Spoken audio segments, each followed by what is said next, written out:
Te amo, Deus, tua graça nunca falha.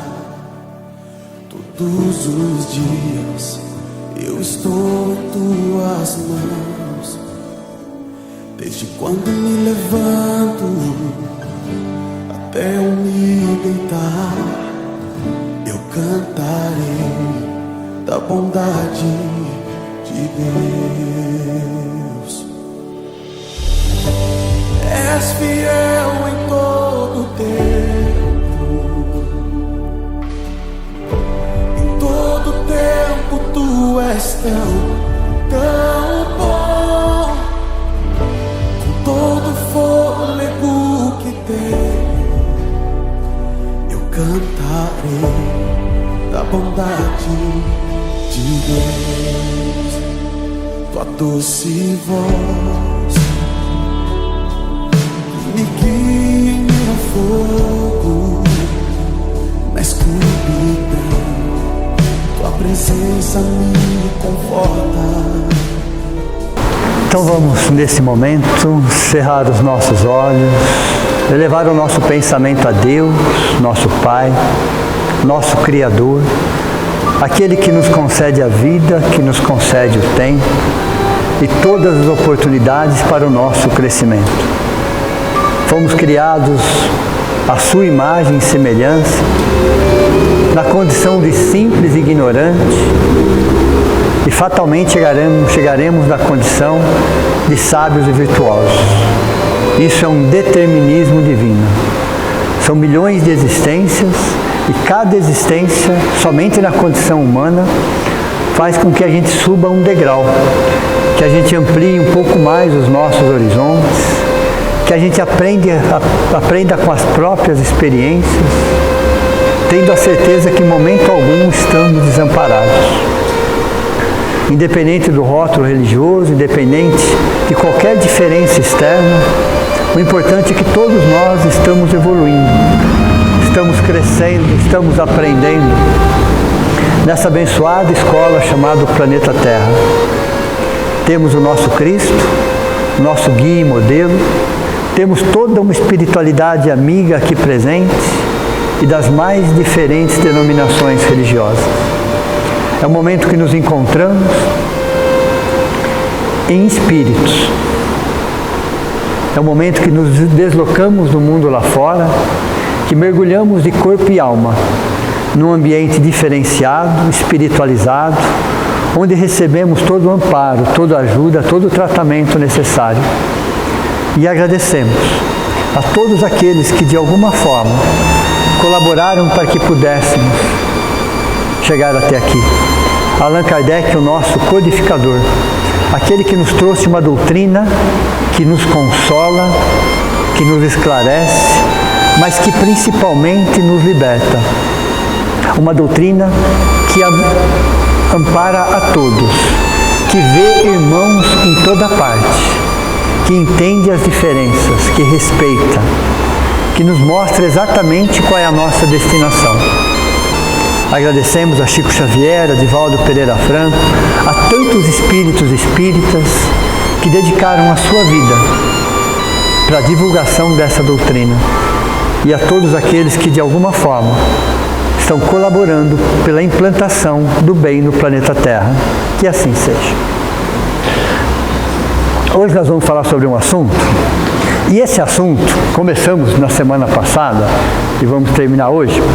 Ele está numa apostila que foi desenvolvida nessa casa há 12 anos atrás. Foi de 2012, então ela já tem 12 anos. É a apostila número 6. Então, quem quiser essa apostila, é só conversar com a Fátima, ela tira a cópia para vocês, aí na semana que vem ela traz assim, da forma que está aqui, tudo bem? Então, nessa apostila, que foi escrita de forma objetiva, direta, nós temos pelo menos 10 referências. Na biografia, 10 fontes diferentes das mesmas informações, começando pelo Dr. Lacerda. Então, se depois vocês quiserem dar uma olhada na apostila, vai ficar aqui. E se interessarem pela apostila, quiserem saber mais, esse foi o curso que nós demos aqui há 12 anos atrás, um curso de 6 meses sobre apometria. Ok? Então vamos lá. Então a apometria já sabemos que começa pela hipnometria, depois veio a apometria. Especificamente, não que ela não faça outras coisas, mas ela nasce com o objetivo para tratar obsessões complexas. As obsessões complexas, elas sempre existiram, desde a Idade Média, muito antes disso, que tinha muito a ver com magos, feiticeiro, magia negra. Então, quando se fala em magos, feiticeiros e magia negra para o século XXI, o objetivo deles é o mesmo. A tecnologia que mudou, a ferramenta que mudou. Então nós temos o quê? Os magos negros, os feiticeiros, os mesmos, porém agora tecnológicos. Então a apometria, ela vem justamente para tratar esse tipo de obsessão.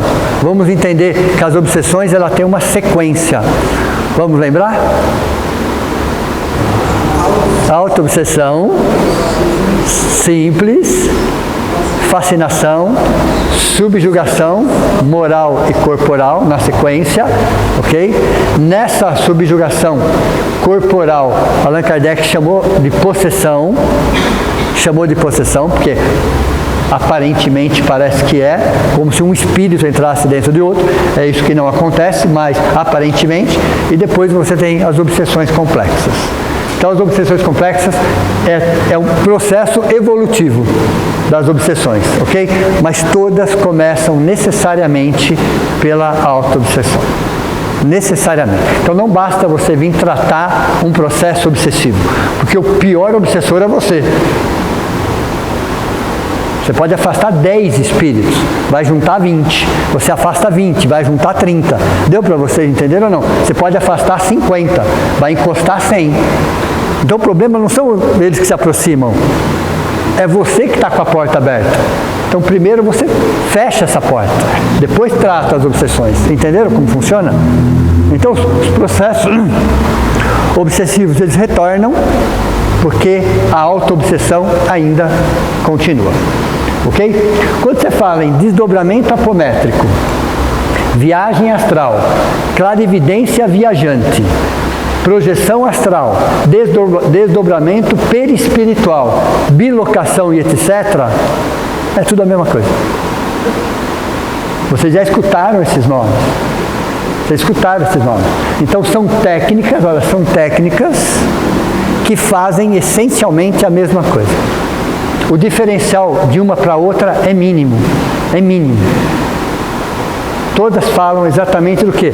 Do desdobramento do corpo espiritual. Vamos lembrar André Luiz?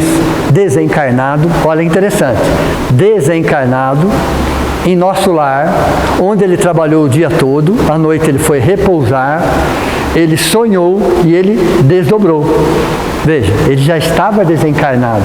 O corpo espiritual, ele não tinha o corpo biológico como nós temos, o corpo espiritual ficou descansando e o corpo mental desdobrou. E ele foi para uma outra região. Deu para você entender? Isso também é um processo apométrico, desdobramento. Então o Dr.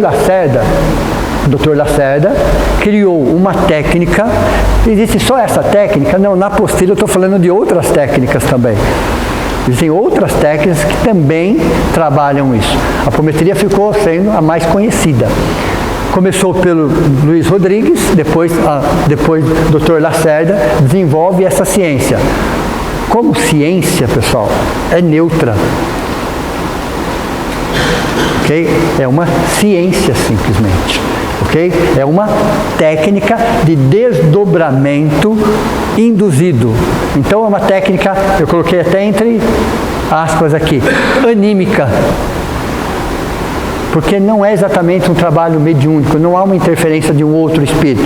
Você dentro de uma equipe, num ambiente favorável para isso, por indução, aí nós usamos a contagem, você desdobra e você fica no mesmo universo dimensional. Encarnados e desencarnados no mesmo universo dimensional. Você desdobra os corpos e quando você desdobra, fica nítido, é uma leitura que você faz. Então não é exatamente algo que você está sendo intuído, você está vendo. Deu para você perceber a diferença entre uma coisa e outra? Então, a base da apometria é a doutrina espírita, então foi desenvolvida por um espírita. O Dr. Lacerda escreveu os 2 livros, esses 2 livros do Dr. Lacerda, que ele escreveu na década de 70, é a base da apometria. Vieram dezenas de livros depois. Mas a base da apometria, tanto da apometria chamada apometria de mesa, olha interessante, você tem a apometria de mesa e a apometria terapêutica. A apometria de mesa é aquela que é trabalhada nas casas espíritas, nos terreiros de Umbanda, em algumas escolas espiritualistas. É chamada de apometria de mesa. Casas espíritas, terreiros de Umbanda e algumas escolas universalistas, espiritualistas. Usam da apometria. Por que de mesa? Porque primeiro que ela é de graça. Ela é utilizada justamente para ajudar as pessoas. Tem esse foco. Aí você tem a apometria terapêutica, que é desenvolvida por psicólogos, por profissionais da área da psique humana, que fazem parte da profissão deles. Eles usam também dessa técnica para ajudar. Então as duas têm pontos positivos e pontos menos positivos, tudo bem? Se você for analisar a característica de cada uma. Quem desenvolveu a apometria terapêutica chama J.S. Godinho. Godinho é sobrenome. Ele trabalha com isso até hoje, né? Então ele desenvolve a apometria chamada apometria terapêutica. Então 80% é igual à técnica, só que um usa de um jeito, outra usa de outro jeito. Então a apometria não é algo espírita. Deu para você entender? Foi desenvolvido por um espírita, a base da doutrina da apometria é a doutrina espírita. Quem tem melhores condições de entender a apometria é o espírita. E por quê? Porque ele já estuda sobre corpos, sobre plano espiritual. Quer dizer, isso já faz parte da codificação desde quando nasceu. Então, para o espírita, tem coisas que não é novidade. Para outras linhas, é novidade. Tudo bem? Então, você fala para o espírito, um desdobramento espiritual. Ele escuta isso desde quando? E a apometria fala, um desdobramento espiritual. Perceberam? Só mudou a técnica, mas você já sabe o que é aquilo. Corpos espirituais. O espírita, desde a época de Allan Kardec, fala do corpo espiritual. Aí veio o André Luiz e fala, olha, além do corpo astral que fica no meio, nós temos o duplo etérico. Além do duplo etérico, nós temos o corpo mental. Deu para vocês entenderem ou não? Quer dizer, corpos, a gente já vem estudando isso, a doutrina espírita, há mais de 150 anos. Então não é novidade. Não que os espíritas sejam melhores, não é isso que eu quero dizer. Quero dizer que por aquilo que a gente vem estudando há 150 anos e foi desenvolvida por um espírita, muito da nomenclatura, muita da forma de expressão a gente já usa já há muitos anos. Tudo bem? Ó, como conceito, é um desdobramento induzido por impulsos energéticos da mente. Impulsos energéticos da mente. O que é impulsos energéticos? São comandos. Então, nós damos um comando, ok? Tem que estar concentrado, tem que estar num ambiente favorável, ok? Tem que ter uma equipe trabalhando em conjunto. Então, você tem toda uma condição favorável para que você dê pulsos. Esses pulsos, podemos usar o alfabeto? Sim. Mas, normalmente, se usa números, porque nós já estamos acostumados com isso. Então, o número não tem nada de miraculoso, nada de místico, nada de nada. É só uma forma de induzir um desdobramento. Concentra 1, 2, 3 e já. Perceberam? O que eu fiz quando eu contei 1, 2, 3 e já? Eu peguei tudo isso e fiz assim. Vocês não perceberam, mas todos vocês foram na minha direção. Isso é o quê? Eu estou induzindo vocês a chegar em um ponto. É o que acontece. Então não existe nada de miraculoso e místico. Oi. Seria mesmo que nem a hipnose, porque quando a gente... Na hipnose também você usa também impulsos induzidos. Exato. Ok? Então, é uma técnica anímica. Então, perceberam que não necessariamente você tem um espírito ali conversando? Não é uma técnica mediúnica. E por que eu coloquei anímica entre aspas? Quem que vai responder para mim?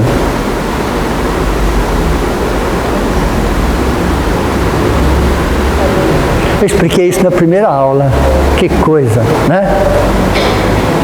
Primeiro, pessoal, vamos lá, vamos voltar na primeira aula. Não existe técnica ou fenômeno anímico, 100% anímico, como não existe o fenômeno 100% mediúnico. O que tem então? Medianímico. Medianímico, que você tem uma interferência de 1% a 99%. Deu para vocês entenderem ou não? Então eu coloquei entre aspas, técnica anímica, porque você tem espírito do lado. Por mais que você vá fazer todo o processo, você tem uma espiritualidade do seu lado. E querendo ou não, há uma interferência, que seja de 1%. Mas há uma interferência. Deu para você entender ou não? Por isso que sempre se coloca, entre aspas, para entender que não é 100% anímica. Perfeito? É interessante que não só a doutrina espírita, mas, não todos os terreiros, claro, mas alguns terreiros abraçaram a apometria também. Então a apometria serve para trabalhar dentro de uma casa de umbanda também. Então existem muitos umbandistas que dentro das suas casas usam da mesma técnica. Então doutrina espírita e umbanda caminham lado a lado quando se trata de apometria. Tudo bem? Trabalham de forma diferente, sem problema nenhum isso, tá? Sem problema nenhum isso. Tem milhões de caminhos e todos são caminhos e todos os caminhos levam para o mesmo lugar. Mas no quesito apometria, a Umbanda e a doutrina espírita trabalham lá e conversam sobre, e explicam sobre. Então tem casa de Umbanda que fala, numa casa espírita vocês vão fazer assim, assim, assim, dentro do trabalho mediúnico, numa de Umbanda você faz assim, assim, assim. Perceberam?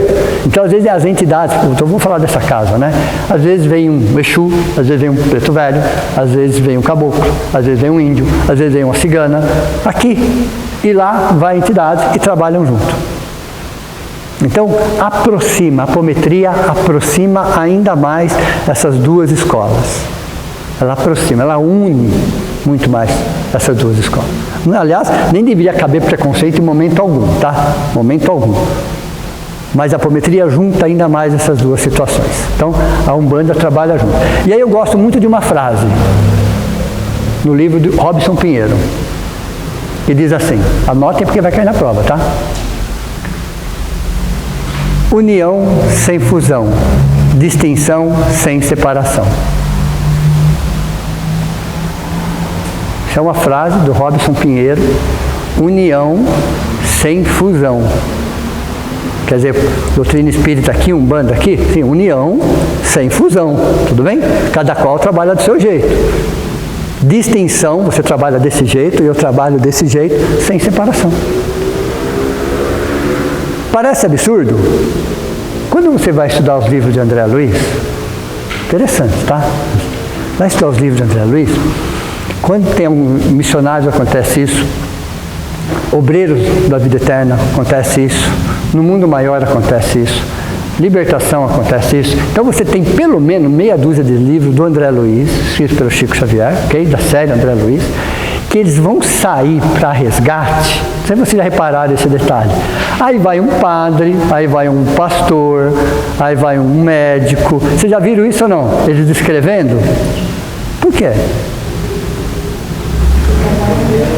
Olha, eles estão saindo para um trabalho do resgate no umbral. Vocês concordam ou não? O que eles vão encontrar? Espíritos necessitados de ajuda. Claro, evidente. Cada espírito que está ali necessitado de ajuda vai se afinizar com alguém. Vocês concordam ou não? Então aquele vai ver o padre, vai na direção do padre. Aquele vai ver o pastor, vai na direção do pastor. Aquele vai ver um caboclo, por exemplo, ou um preto velho, ou um índio que seja, vai na direção. Ok? Veja, união sem fusão, distinção sem separação. Você monta uma equipe diferente nesse sentido, ok? Mas unidas no mesmo propósito. Qual que é o propósito? Resgatar. Depois todos serão trazidos para um hospital, todos serão trazidos para uma colônia, não é isso? Todos receberão a mesma ajuda, mas todos vão conversar de acordo com a sua forma de expressão, de acordo com a sua fé. Entenderam?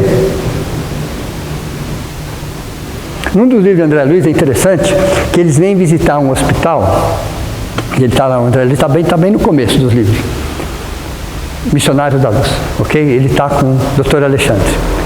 E aí eles vêm no hospital e tem uma enfermeira que tinha sido freira, mas ela era enfermeira, olha, desencarnada, continuando a trabalhar no hospital.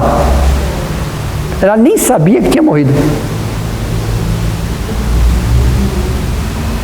Mas eu estava trabalhando do mesmo jeito. Aí, quando ela vê ele chegando, eles achavam que eram anjos do Senhor. Já se ajoelhou e já... Aí o André Luiz ficou incomodado, né? É uma coisa que eu não sou, é anjo, ok? Mas ela o tratou como anjo. O Alexandre falou, deixa, não fala nada. Não fala absolutamente nada, deixa ela. Aí ela fez tudo que ela tinha que fazer. Aí ele perguntou para ela, né, onde estava tal pessoa assim, levou, mostrou, tratou, fez, despediu do mesmo jeito, e André Luiz estava indignado, porque ela tratou ele como anjo o tempo todo. Ele estava indignado. Aí o doutor Alexandre fala, não, André, não, nós não somos anjos, não é essa a questão. Mas ela estava fazendo o melhor que ela podia. Ela está de parabéns no trabalho que ela fez. Quem somos nós para tentar mudar alguma coisa? Entenderam? Exato. Entenderam? Então, quer dizer, o importante era ir lá, ver o que estava acontecendo, ajudar e resgatar aquele irmão. Ali tinha uma freira, que não sabia nem que tinha desencarnado, e continuava trabalhando com o mesmo afinco, com a mesma dedicação, com o mesmo amor. Isso muda alguma coisa? Não muda nada. Não muda absolutamente nada. Ela era feliz, ela fazia o trabalho dela, dentro da fé dela, e ela produzia e muito. Deu para vocês entenderem ou não? Isso que é importante. A forma e o rótulo, pessoal, é o que menos importa. O que menos importa. Por isso que eu falo, quem dá menos trabalho no plano espiritual é o ateu. É uma maravilha conversar com o ateu no plano espiritual. Tente conversar com um religioso para você ver. É a pior coisa que tem. E dá um trabalho. E um tal de espírita, então, dá trabalho pra caramba. Ok? Por que o religioso dá trabalho? Porque ele se acha. O ateu não, nem sabe o que ele está fazendo lá, nem sabe onde ele está, é mais fácil. Entendeu? Então, quem dá mais trabalho no plano espiritual são os religiosos, de todas as religiões. De todas, tá? Porque eles chegam chegando. Eles já chegam chegando. O ateu não. Ou, entre aspas, o pecador menos ainda, porque ele já sabe que ele é pecador. Deu para vocês entenderem ou não? Esses são mais fáceis. Os espíritos que estão lá no umbral, assim, botaram a vida da Fátima. Como é que é? Desculpa, essa eu não ouvi. Os espíritas que estão no umbral, que não compraram a rifa da Fátima. Entenderam o recadinho, pessoal? Vocês entenderam, né? Vocês entenderam o recadinho, né? Vocês entenderam. Então, os espíritas que estão no umbral grosso, né? Foram que não compraram a rifa da Fátima. Ok? Entenderam a frase? Então, união sem fusão, pessoal. Distinção sem separação. Essa frase eu aprendi com o Robson Pinheiro, em um dos seus livros. Ok? Porque dá para trabalhar unido. Dá para trabalhar de lado a lado dá para trabalhar. Cada qual do seu jeito. O importante é o objetivo. Tudo bem? Vamos lá. Aumenta a capacidade perceptiva do médium. Então, todos os médiuns, não, tem médios que ficam na sustentação. Tem médios que ficam na Na intuição também. Mas os médios que têm essa facilidade se desdobram e enxergam as coisas. Então melhora a sensibilidade, a percepção, a capacidade perceptiva. Então ele enxerga, aqui tem chips, por exemplo. Aqui tem uma situação. Então ele consegue descrever o que está acontecendo, porque o corpo está desdobrado. Ok? E se desdobra por contagens. Quanto que eu tenho que contar? Né? O normal vai de 1 a 7. No 7º você já chegou onde queria. Às vezes, em alguns casos mais específicos, até 10.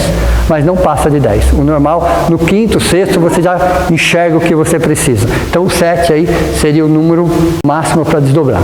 Então, é feito por contagem, uma contagem de 1 a 7, onde você tem um ambiente, e você tem médiums, e você tem aquele médium que vai desdobrar, que tem essa facilidade, e vai enxergar o que está acontecendo. Se ele não conhecer nada tecnicamente falando, tem um orientador espiritual ali que vai ajudá-lo a entender aquele processo. Tudo bem? Então veja. Utiliza-se de corrente mentomagnética. Parece difícil isso, né? Utiliza-se de corrente mentomagnética. Mas se eu dividir tudo isso fica fácil. O que é uma corrente? Um elo, uma união, não é assim? Corrente, quando a gente imagina uma corrente, são vários gomos, não é isso? Todos juntos para alcançar um objetivo. Um sozinho não vai fazer nada, mas se você colocar vários, você consegue dar movimento àquilo, porque é um elo, é uma união de forças ali. Então, quando você fala corrente mentomagnética, corrente é a união de vários médiums. Mente, vem de pensamento. A maior força que nós temos é a força do pensamento. Dá para pensar que a maior força que nós temos é a força do pensamento?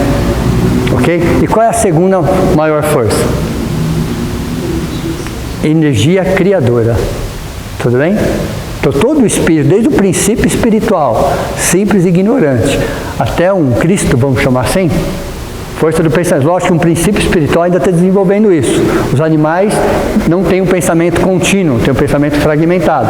Mas ali, no início, eles já têm uma força chamada força do pensamento. E a energia criadora, que todos nós temos. Okay? Então, essa energia criadora você vai ajudar na criação de formas. Um Cristo usa a sua energia criadora para criar mundos. Deu para vocês entenderem ou não? Eles usam da sua força de pensamento e da sua energia criadora para algo maior. Cada qual vai usar o seu pensamento e a sua energia criadora de acordo com o seu momento evolutivo. Porque isso é um processo que não para nunca. A energia, a força do pensamento e a força sexual ou força da energia criadora é algo que é um contínuo de desenvolvimento. Tudo bem? Então, união de força magnético. Quando a gente fala em magnetismo, o que vem na nossa cabeça? Atração e repulsão. O magnetismo tem isso, nas polaridades. Então, na apometria, você tem uma corrente magnética, de atrair e repelir. Entenderam ou não? Então, por exemplo, quando você constrói campos de força, você está fazendo o que no campo de força? Atraindo e repelindo. Você está criando um campo de força. Então você cria campos de força? Sim, você campos na forma de pirâmides, ok? Aí você usa alfa, beta, gama, teta? Sim, entendeu? Você não usa a contagem daí, você usa uma para não misturar uma coisa com a outra. Então é todo um conjunto de técnicas apométricas desenvolvida pelo Dr. Lacerda, que explica como se trabalhar em casos de obsessões complexas, usando a corrente mentomagnética. E os nossos pensamentos, pessoal, viajam, olha interessante, os nossos pensamentos viajam através de uma corrente mentomagnética. Qual é a velocidade do pensamento? Por segundo. Aproximadamente 300 mil quilômetros por segundo. Só para vocês terem uma ideia. Tem velocidade maior do que isso? Tem. Espíritos superiores, a velocidade do pensamento deles é mais do que isso. E para nós isso já é absurdo. Porque eu chego daqui na Lua, em quanto tempo mesmo? Na Lua, pessoal. A Lua está pertinho aqui. 1.2, ok? Né? 1,2 segundos. 1,2 segundos eu chego na Lua, nessa velocidade, considerando 384 mil quilômetros de distância. Chego no Sol em 8 minutos e 20 segundos. 150 milhões de quilômetros de distância. Vocês imaginam como isso é rápido. Como isso é rápido. Tudo bem? Trabalha os 7 corpos mais a tela búdica. Então, o espírita que quer trabalhar com a apometria, necessariamente ele tem que fazer um estudo dos corpos. Ele tem que conhecer pelo menos a base. O que é o átmico? Quais são as características do átomo? O que é o búdico? O que é mental superior? Do que ele se compõe? Outro dia eu só falei de forma bem resumida, mas cada corpo aí é um estudo à parte. O que é o mental inferior? O que é o duplo etérico? O que é a tela búdica? O que é... Duplo etérico não, qual é o corpo astral? Pois a tela búdica, o duplo etérico e o corpo físico. Então tem que se conhecer um pouco de cada disso, porque os 4 inferiores serão desdobrados. Porque é onde estão as situações, se encontram nos 4 inferiores. Ok? Você tem o corpo físico, você tem o duplo etérico, você tem a tela búdica, você tem o corpo astral e o corpo mental inferior. É aí que existe todo o processo de desequilíbrio. Aí vai se localizar e aí tratamento específico para cada situação. Então o Dr. Lacerda conseguiu diagnosticar 13 desequilíbrios espirituais. 13. E montou 14 leis apométricas. 13, isso na década de 70, tá? Ele classificou 13 desequilíbrios e como tratar cada um desses equilíbrios e como usar cada uma das técnicas de acordo com aquele desequilíbrio. São 14 leis apométricas. Tudo bem? Por isso que a apometria, ela não é difícil. Difícil ela não é. Ela é cheia de detalhes. Cheia de detalhes, ok? E o Dr. Lacerda desenvolveu toda uma matemática para explicar isso. E aí, semana passada, eu trouxe uma parte da fórmula para vocês. Hoje eu vou complicar um pouquinho a fórmula. A ideia hoje é complicar um pouquinho a fórmula. Né? Então, qual que era a fórmula da semana passada? Vou fazer aqui. Sigma igual kappa vezes zeta. Ok? Tem uma setinha em cima, significa fluxo. Beleza? O que é sigma? Esqueci já.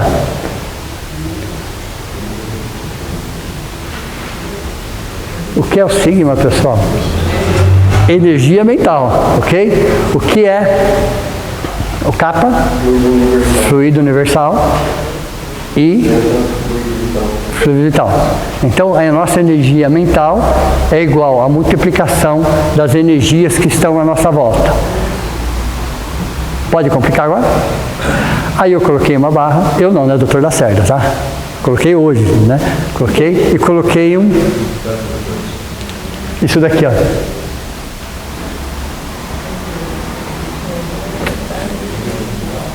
Essa aqui, ó. Energia mental desarmônica, também chamada de energia barôntica. Barôntica vem de baros, vem de peso, tudo bem? Então, isso daqui, ó, está dividindo. Se está dividindo, ele está o quê? Diminuindo a potência. Vocês concordam ou não? Se eu estou dividindo, eu estou diminuindo a potência. O que seria essa energia barôntica? O beta aí, dividindo.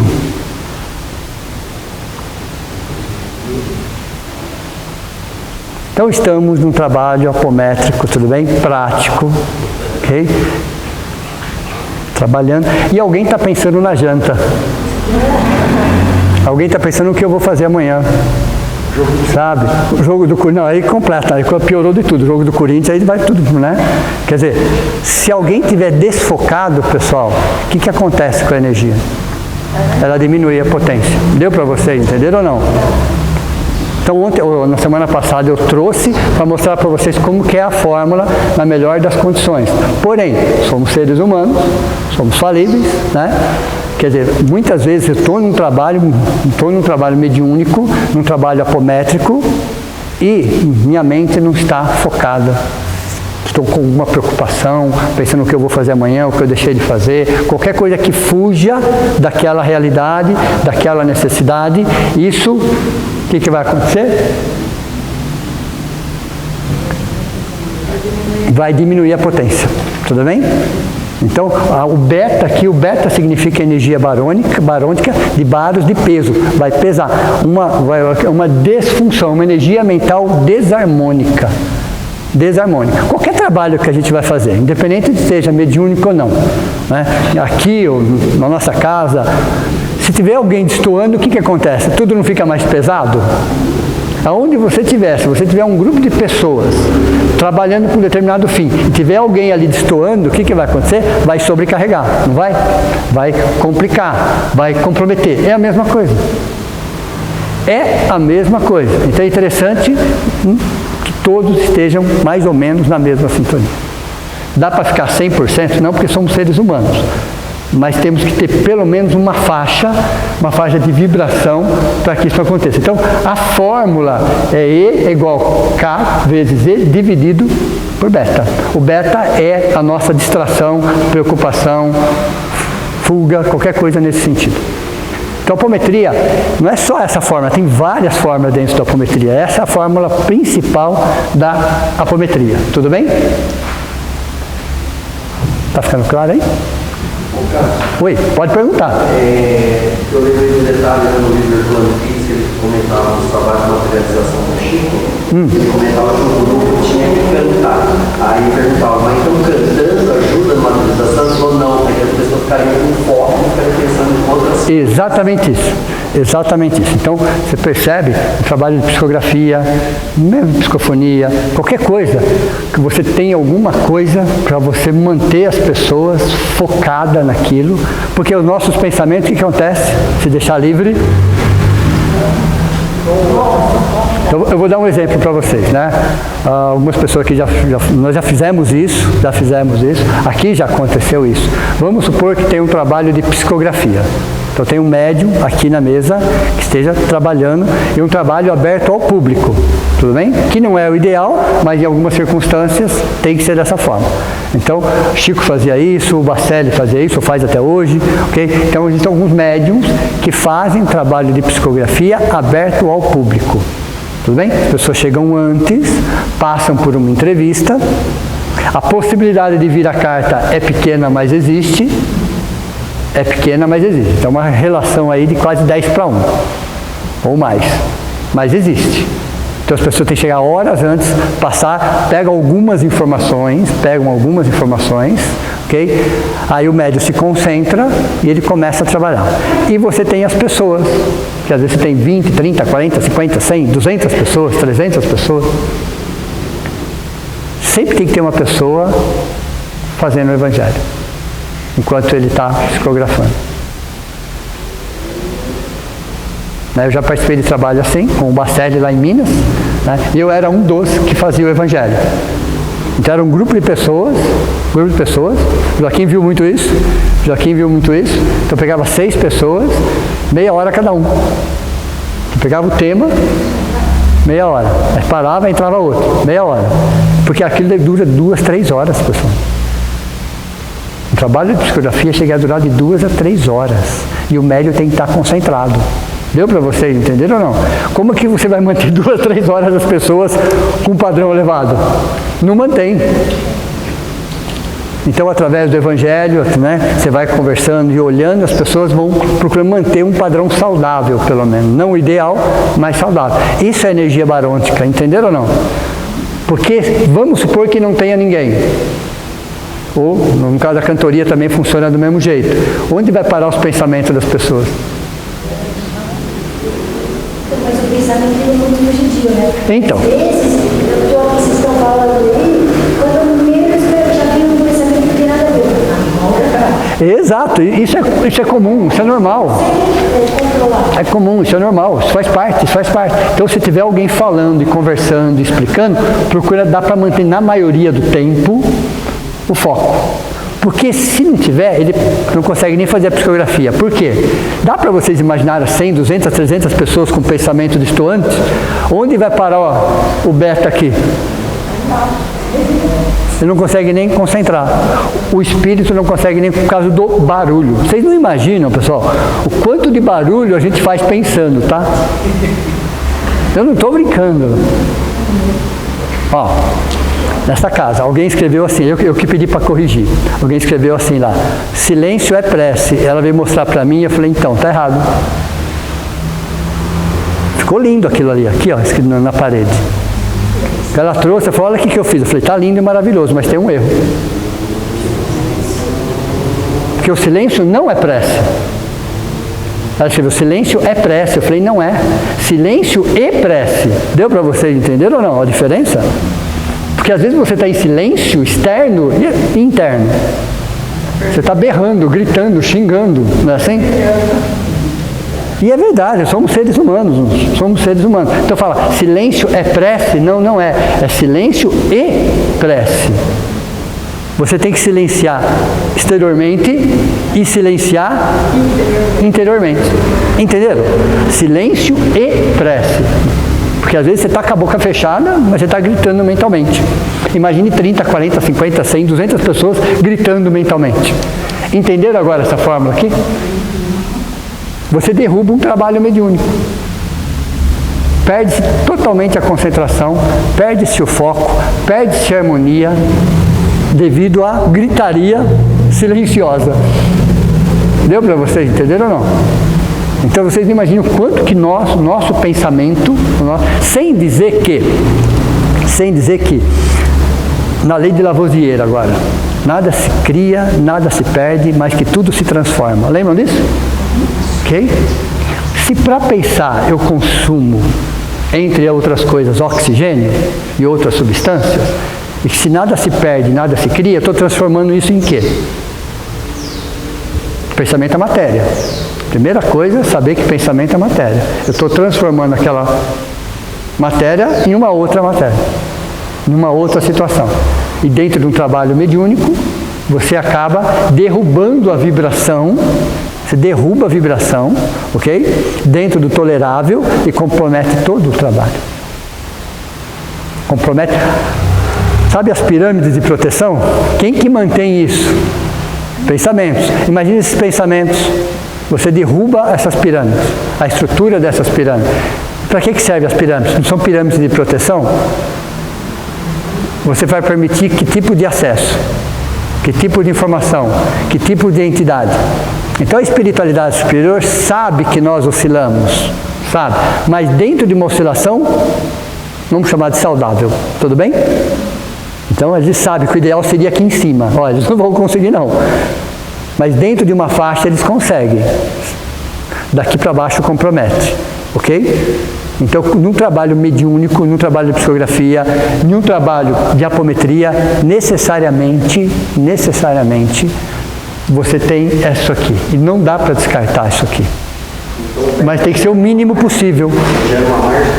Uma margem de segurança, exatamente. Então a espiritualidade, quando nós estamos trabalhando, ele sabe que tem uma margem, mas precisa dessa margem de segurança. Que nós oscilamos, que nem ela falou, de vez em quando dá uma fugida, dá pessoal, somos seres humanos, ok? Mas de vez em quando dá uma fugida. Não pode ficar todo completamente fora, porque você passa a ser um elemento desagregador, complicador, dificultador. Aí o que a espiritualidade superior tem que fazer? Isolar você. Você está trabalhando. Você é mais um problema. Deu para vocês entenderam ou não? Por isso que pode ser campos de força. Então, exato. Então você fala, mas por que tem que fazer campos de força? Pessoal, tudo no universo é energia. Vocês concordam ou não? Nós somos uma energia pensante. Tudo no universo é energia e nós somos uma energia pensante. Okay? Então os campos de força são construídos pelas nossas mentes para nos manter seguros dentro daquilo que a gente imagina fazer. Deu para vocês? É como se fosse entrar no TI de um hospital. Não é qualquer pessoa, qualquer hora, de qualquer jeito. Vocês concordam ou não? Tem dia, horário, vestimenta, você tem todo um preparo para entrar no TI. E por quê? Porque qualquer contaminação ali pode ser fatal. Vocês concordam? É a mesma coisa. Porque se você pensa que você está desdobrando, Sim. você está no campo astral. Né? Você está no campo astral? Desencarnado, né? Acessível. É acessível. Você está desdobrado. Vocês já pararam para pensar que o nosso corpo físico é a menor prisão que existe, tudo bem? Até aí não tem problema nenhum. Mas é uma prisão de proteção. É uma prisão de proteção. Existem dezenas ou centenas de espíritos aqui, ó, e a gente não sente a presença deles. Então, o nosso corpo físico nos protege disso também.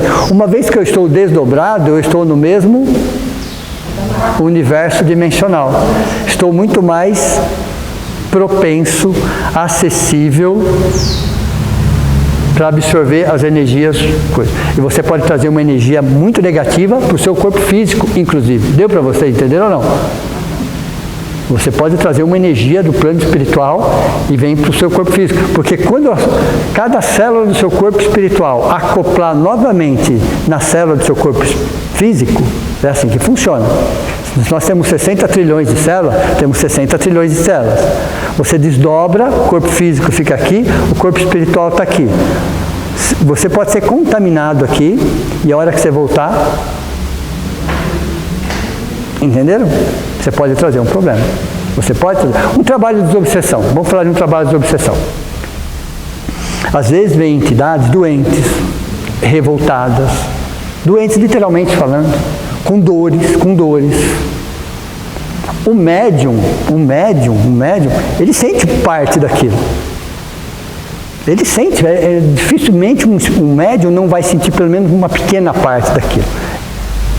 Ele se fala, nossa, às vezes o espírito está com um problema no braço.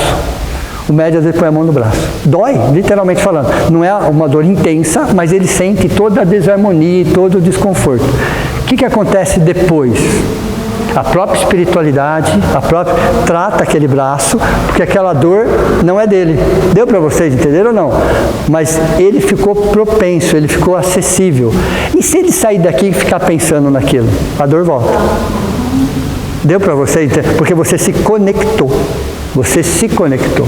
Então, um trabalho mediúnico, primeiro um trabalho de desobsessão, um trabalho apométrico, no final, nos últimos 15 minutos, vem toda uma equipe do plano maior e vem para fazer o trabalho de limpeza.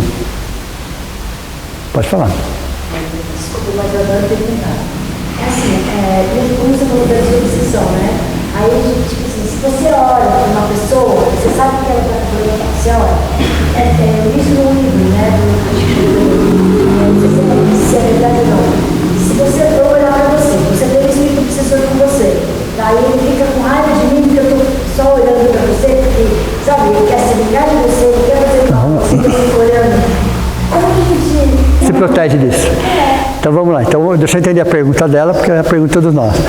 Você está aqui orando por uma pessoa que está passando por um processo obsessivo. Então, existe um processo obsessivo, existe uma situação. Aquele espírito vai ficar com raiva de você? Sim. Sim. Isso vai mudar alguma coisa para você? Não. Não. Por quê? Porque à medida que você está orando, você está com o seu padrão vibratório mais elevado. Então ele não vai te atingir porque você está com o seu padrão vibratório elevado. Okay? Que ele vai sentir raiva, sim. Isso é inquestionável, indiscutível. Okay? Ele vai conseguir? Depende de você. Mas se você está orando, significa que o seu padrão vibratório está acima. Então vocês imaginem o seguinte. Você está aqui e ele está aqui. Um processo obsessivo é assim que funciona. Chega uma hora que o obsessor, ele te atropela. Vocês concordam ou não? Estou brigando com o obsessor. Ok? Chega uma hora que se eu não me cuidar, eu abaixo. Ele me atropela. E se eu subir? Deu para você entender ou não? Para ele me atingir, ele tem que subir o padrão. Então, uma vibração boa. Uma vibração boa não é... Não. Uma vibração boa, pessoal, é você, nós, né? Na maioria do tempo, nós somos seres humanos, dentro do nosso momento evolutivo. Mas na maioria do tempo, buscar estar num padrão elevado. Tudo bem? Na maioria do tempo, estar num padrão elevado. Todos temos mágoas, todos temos ressentimentos, todos temos problemas, todos temos situações, todos temos dias ruins. Todos temos. A espiritualidade superior sabe disso e somos protegidos por isso. Deu para vocês entenderam ou não? Quando que elas não nos protegem? Quando nós não nos protegemos. Deu para vocês entenderam ou não? Eu posso agradecer, mas eu vou reclamar. Deu para vocês entenderam ou não? Eu posso ajudar, mas eu vou criticar. Entenderam? Como é que funciona isso ou não? Eu posso fazer melhor, mas eu prefiro não fazer. Perceberam que padrão que é esse? É esse o padrão você manter baixo. Então, dentro do nosso momento evolutivo, dentro de toda a problemática que todo ser humano tem, nós somos protegidos, pessoal. E não tem problema nenhum nesse sentido. Somos seres humanos de um planeta de provas e expiações, sonhando com regeneração. Ponto. A nossa frequência, não sei se é esse número, mas vamos falar só para exemplificar. Então a nossa frequência é de 5 a 10. Entenderam ou não? O espírito de provas e expiações, sonhando com regeneração, a frequência deles é de 5 a 10. No 5 a 10 eles estão protegidos. Não vai acontecer nada dos 5 a 10. Essa oscilação vai fazer parte. Vai ter dias ruins, tem dias que eles vão estar chateados, tem dias que eles vão estar mal-humorados, mas se todo dia você estiver mal-humorado, todo dia você está chateado, o problema está onde? Perceberam? Aí você baixa a frequência. Aí você baixa a frequência.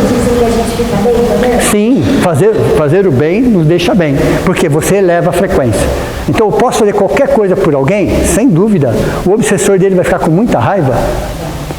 Quem trabalha aqui com um trabalho mediúnico aqui, só para eu saber? 1, 2, 3, 4, 5. Eu já faço isso há uns 15 anos, tá? Vocês não imaginam quantas ameaças eu já... Toda quarta-feira.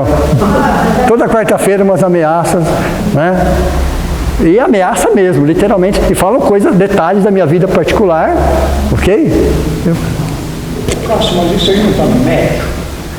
Oi? Não, o obsessor. O médium não pode evitar isso? Não, nesse caso, Joaquim, o médium filtra. Ele filtra, mas a informação chega. E não vejo problema nenhum nisso.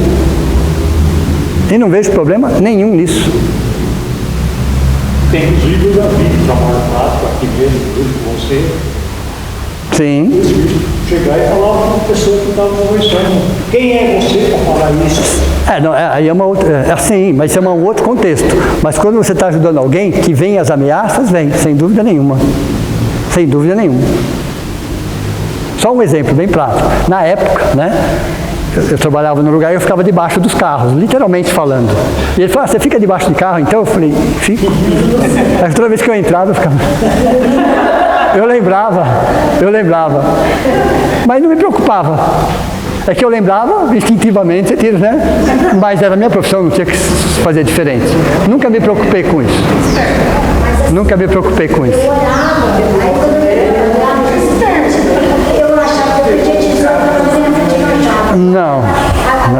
Aí sabe o que eu comecei a fazer? Falei, tudo bem, pode fazer o que você quiser, mas vai ter outra tesoura. Aí, sabe, eu comecei a conversar. Sim. Então todo mundo que resolver trabalhar, e no trabalho de obsessão, pessoal, um trabalho mediúnico, quem mais aprende são os médiuns, tá?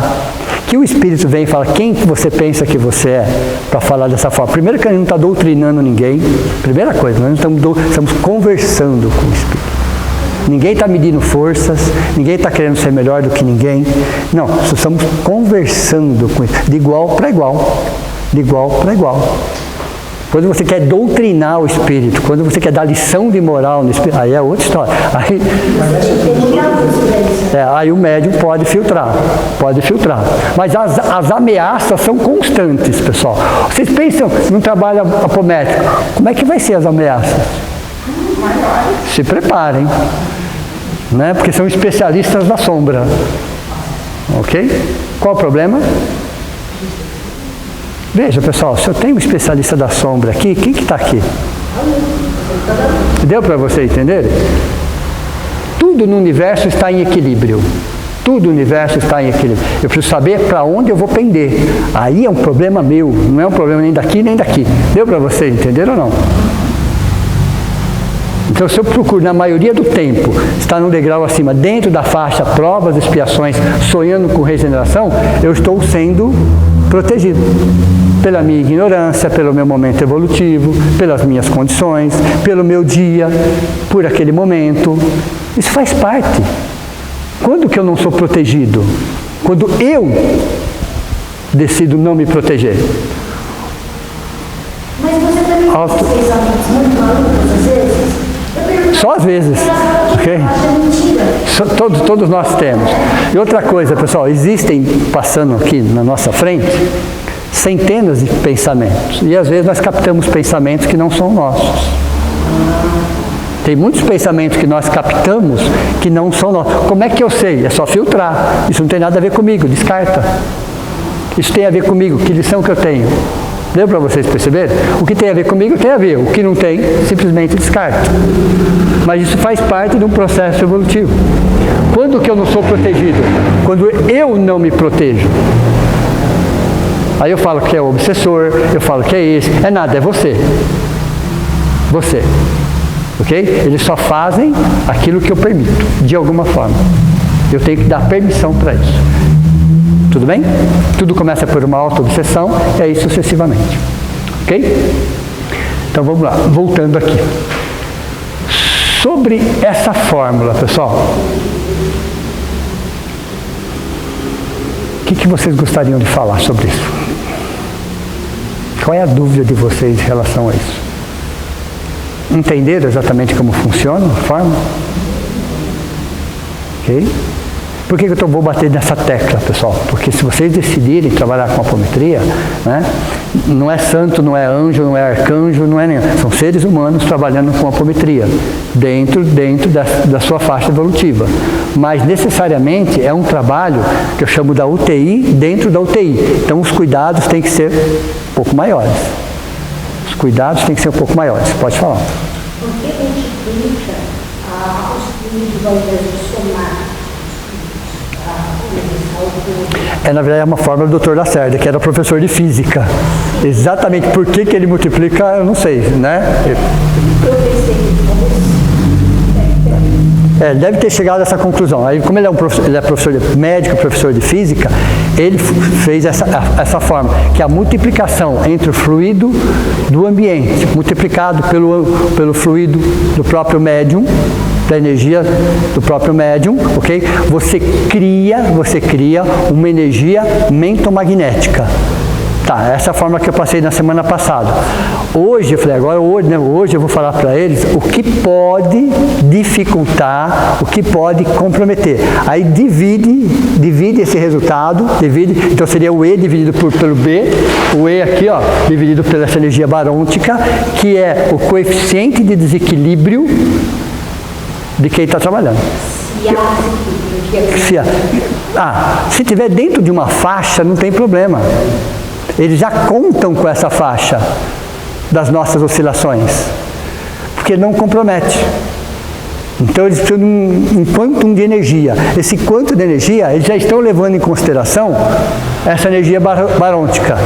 Eles já estão levando em consideração. Agora, se passar disso, compromete o trabalho como um todo.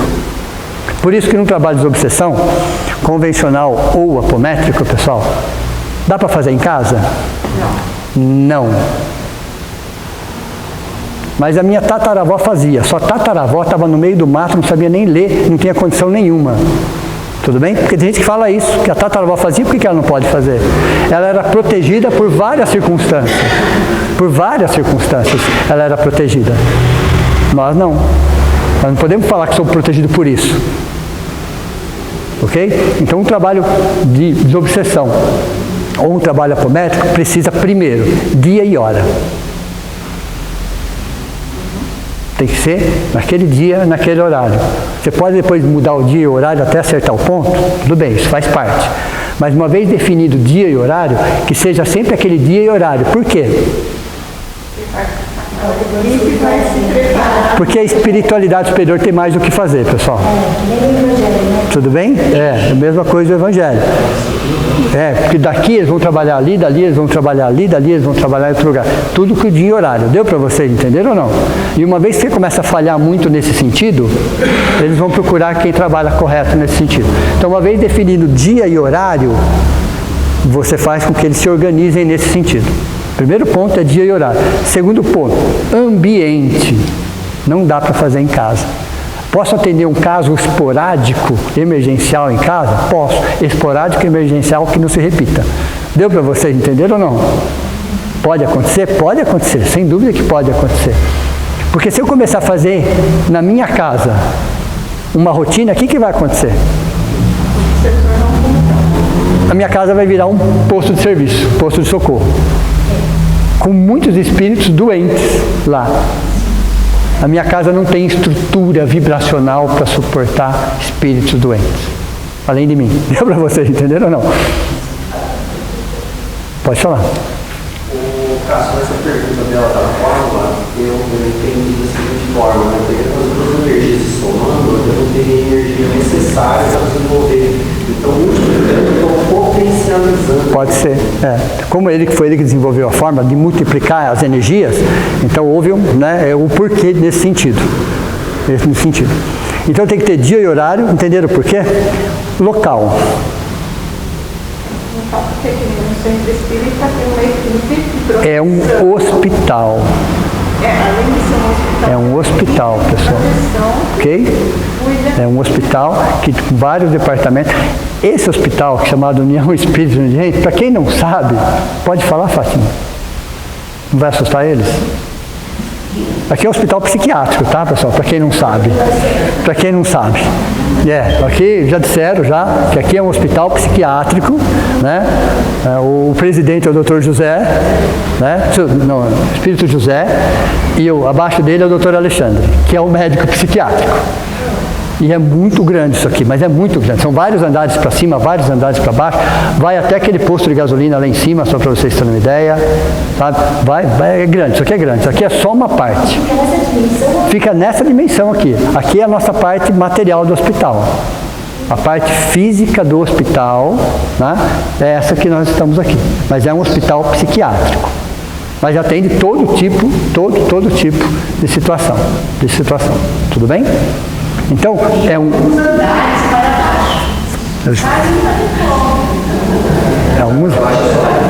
O que você quis dizer com alguns andares para baixo, Fátima? Só quem não compra rifa. Isso. Só para quem não compra rifa. Ok? Então é um hospital psiquiátrico. Só que quando a gente fala hospital psiquiátrico, pessoal, na visão da espiritualidade superior, é diferente dos hospitais psiquiátricos que nós conhecemos. É muito mais amplo. Então você tem escola, sabe? Você tem muitos departamentos que cuida da mente humana. Dos problemas mais simples aos problemas mais complexos. Tudo bem? Pode falar.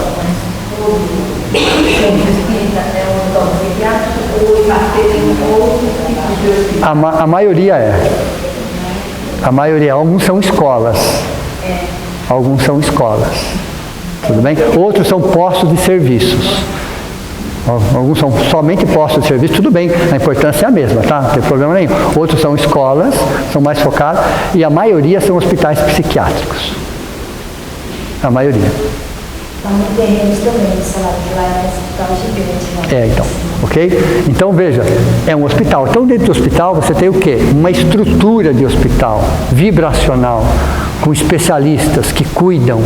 Então, quando se vem, você tem todo o amparo, toda a proteção e toda a ajuda nesse sentido. Então, muitas vezes, pode acontecer de um obsessor fazer um estrago? Pode. E a espiritualidade superior permite? Permite. E por que ela permite? Porque os médiums não estão trabalhando de acordo, ok? Porque eles não entram, mas não impede de eu sair. Deu para você entender por pensamento? Eles não entram, mas não impede de eu sair por pensamento. Aí eu trago toda aquela energia para dentro.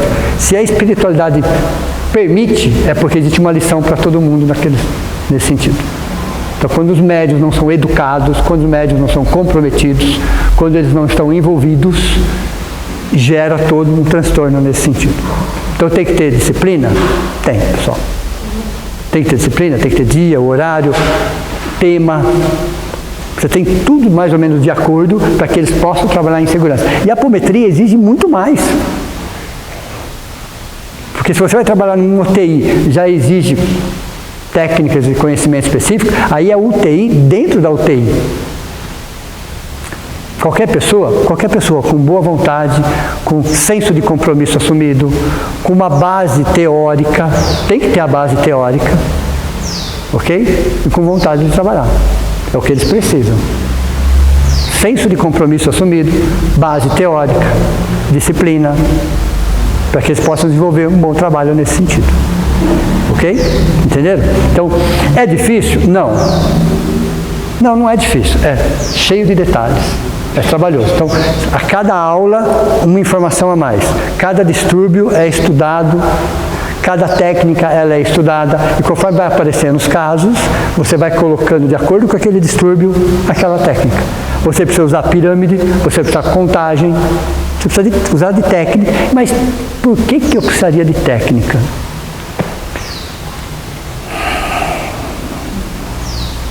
E a gente também precisa ter relação. Por que precisaríamos de técnica?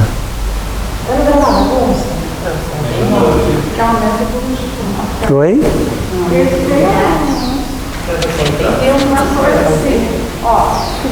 Então, tem que saber que técnica é. Como é que não, por que precisaríamos de técnica? É a pergunta que eu estou fazendo, pessoal. Eu acho que a técnica, ela auxilia na melhora do resultado. Então, quando eu estou fazendo uma arte, eu tenho uma técnica que eu preciso aprender. É no caso da apometria, né? No caso desse tipo de atendimento. Por que eu precisaria de uma técnica? Para você manter o foco. Se você não tem a técnica, você não mantém o foco.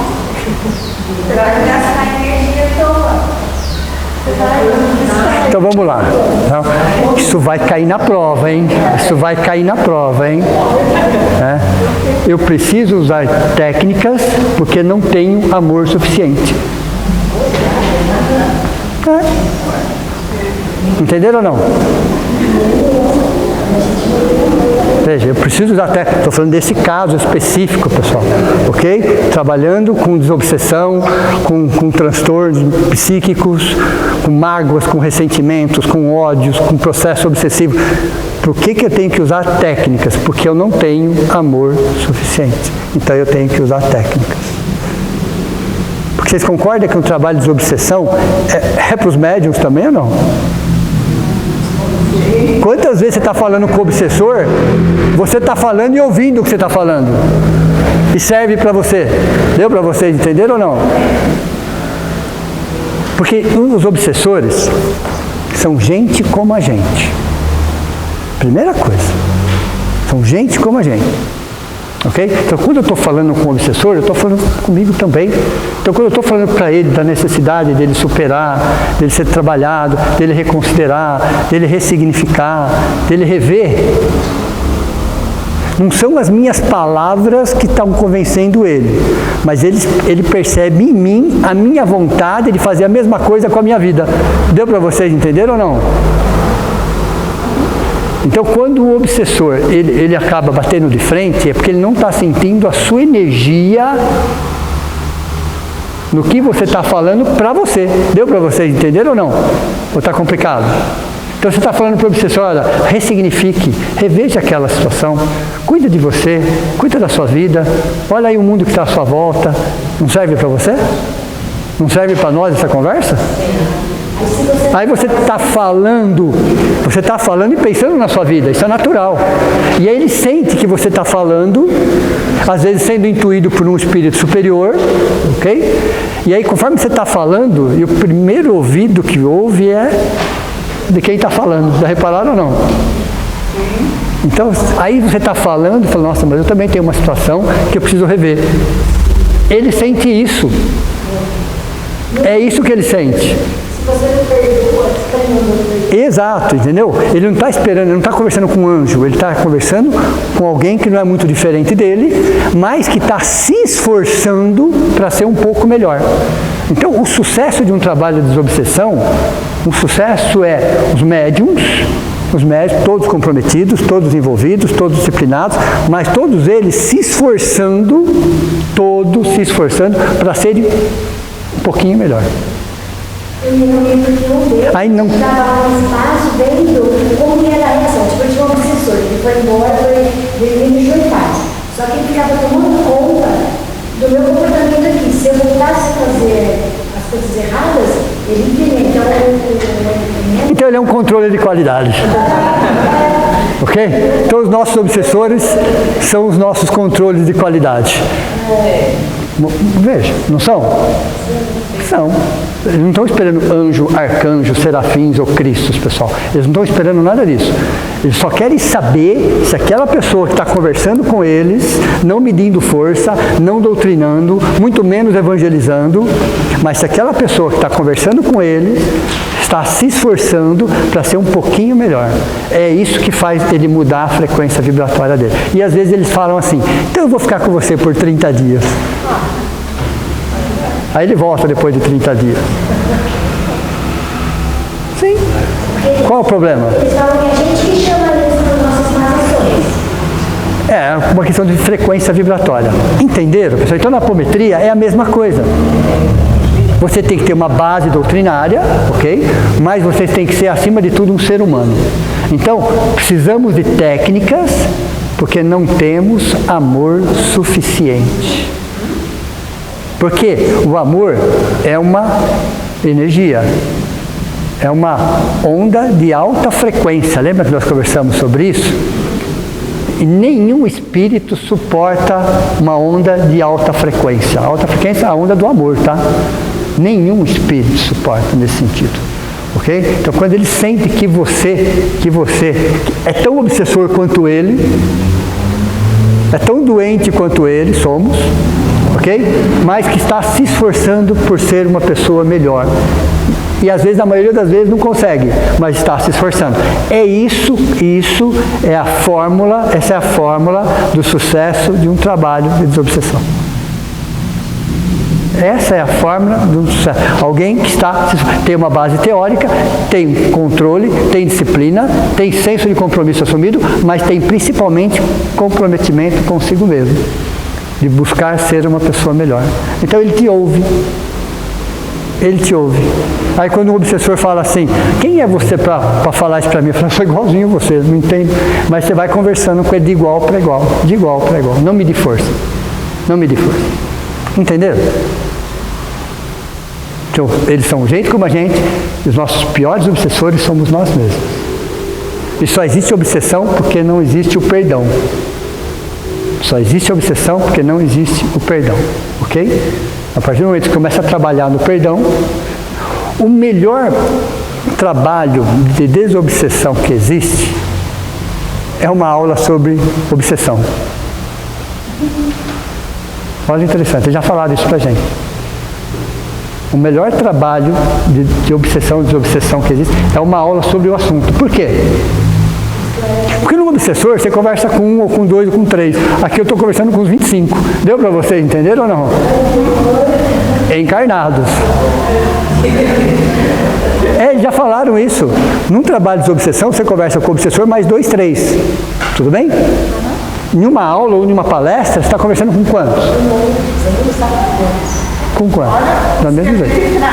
Fora o que a gente traz. Só encarnado aqui tem uns 25. Perceberam ou não? Então é uma relação de custo-benefício. Custo-benefício. Eles são econômicos. Eu falo que a espiritualidade superior, ela é econômica. Ela é econômica nesse sentido. Então ela aproveita de um momento para atingir o maior número de espíritos possíveis. Entenderam? Ok? Então o perdão seria a melhor forma de a gente afastar o o perdão é um processo de perdão, né? Você entra no perdão instantâneo, não existe. né? O perdão é sempre um processo de perdão. Às vezes leva semanas, meses, anos, décadas ou existências. Mas você tem que estar num processo de perdão. Porque um processo de perdão nos tira a ideia da vingança. Você está num processo de perdão, você não está pensando em se vingar. Deu para você entender ou não? E a alma da obsessão é a vingança. Então você está num processo de perdão, você não quer se vingar da pessoa. Você está num processo de perdão. Por isso que só espíritos atrasados perdoam. Ok? Só espíritos atrasados perdoam. Porque espíritos endurecidos não perdoam e se vingam. Espíritos atrasados perdoam, atrasados moralmente perdoam. Espíritos evoluídos não perdoam também, porque não se ofendem. Deu para vocês entenderem ou não? Eu preciso ser um espírito atrasado moralmente para precisar do perdão. Porque espíritos evoluídos não perdoam, eles não se ofendem. A lição do perdão é só para espíritos de provas, expiações e regeneração, início de regeneração. Mas eu não entendo esse problema de perdão, né? Eu sempre pensei assim, depois de te mal, que ensinou mais ainda.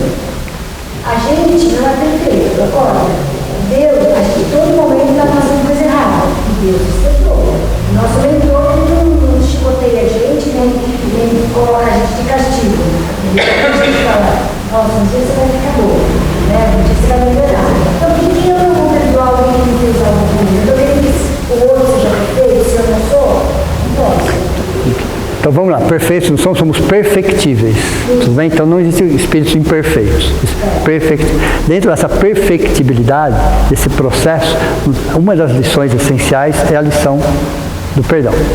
Nós ainda falamos Deus perdoa porque nós temos isso enraizado dentro de nós por 3.000 anos, ok? É uma força do hábito, né? Então a gente vai usar isso ainda por alguns séculos ainda. Mas na verdade a lição do perdão é uma lição nossa, de provas, expiações, início de regeneração, para que a gente se liberte de algo que não necessariamente é negativo, mas nós transformamos em negativo, que é um tal de orgulho. Já ouviram falar disso ou não? O orgulho em si não é algo negativo, pessoal, o orgulho. Se você faz um trabalho bem feito, como é que você não vai sentir orgulho daquilo? Ok? Se você tem um filho que se forma, como é que você não vai sentir orgulho daquilo? Então, o orgulho não é algo negativo. O problema é quando nós distorcemos esse sentimento e achamos que somos melhores do que as pessoas. Aí é uma distorção desse sentimento. Então, o perdão é uma das lições essenciais e é uma das lições mais difíceis. Leva séculos, leva milênios, mas a gente aprende. Porque o problema não está fora, o problema está dentro de nós. O grande problema nosso de perdoar não é o que o outro fez ou deixou de fazer, é o que está dentro. Você pode não querer conviver com a pessoa por questão de valores, sem problema nenhum, ok? Mas o perdão é para você, não é para outra pessoa. Se você sabe o seu valor, você não se arrepende. Exato. Tudo bem? Querem perguntar mais alguma coisa? Então, semana que vem a gente muda o tema, tudo bem? Dentro do falando sobre a mediunidade. E aí, se alguém se interessar e quiser a apostila, só conversa com a Fátima. Se alguém quiser dar uma olhada na apostila, né? Fique à vontade também. Vamos encerrar, então? Então, vamos, nesse momento, agradecer a toda a equipe do Plano Maior que está aqui presente, que nos deu um passe espiritual, que nos envolveu, que acalmou os nossos corações, os entes queridos que já estão no plano maior e aproveitaram desse momento, desse ambiente, dessa vibração e mataram as saudades. Agradecemos também a todos aqueles que de alguma forma colaboraram para que pudéssemos estar aqui essa tarde. A Jesus, nosso exemplo, nosso guia e modelo de simplicidade, de humildade, de alegria, que nos mostrou através do Evangelho como conquistar a felicidade, a paz, a serenidade, entendendo que cada um de nós estamos passando por as nossas lições essenciais, aquilo que nós estamos precisando aprender, rever, ressignificar, para que possamos trabalhar o nosso interior, para que a nossa individualidade e personalidade encontrem um ponto de equilíbrio, se ajustem. O planeta Terra é uma abençoada escola. São lições para 8,5 bilhões de habitantes, cada qual dentro do seu momento, dentro do seu processo, mas caminhando de forma individual nesse sentido, buscando na sua essência o que realmente faz sentido, aquilo que dá um colorido diferente para a nossa vida, que é a nossa paz interior, é a nossa consciência tranquila. Sabemos que somos seres perfectíveis, que cometemos falhas, mas que a cada dia, cada semana, cada mês, a cada ano, a gente possa olhar tudo isso como aprendizado, como oportunidade, tendo sempre a certeza que em momento algum estamos desamparados. Que assim seja.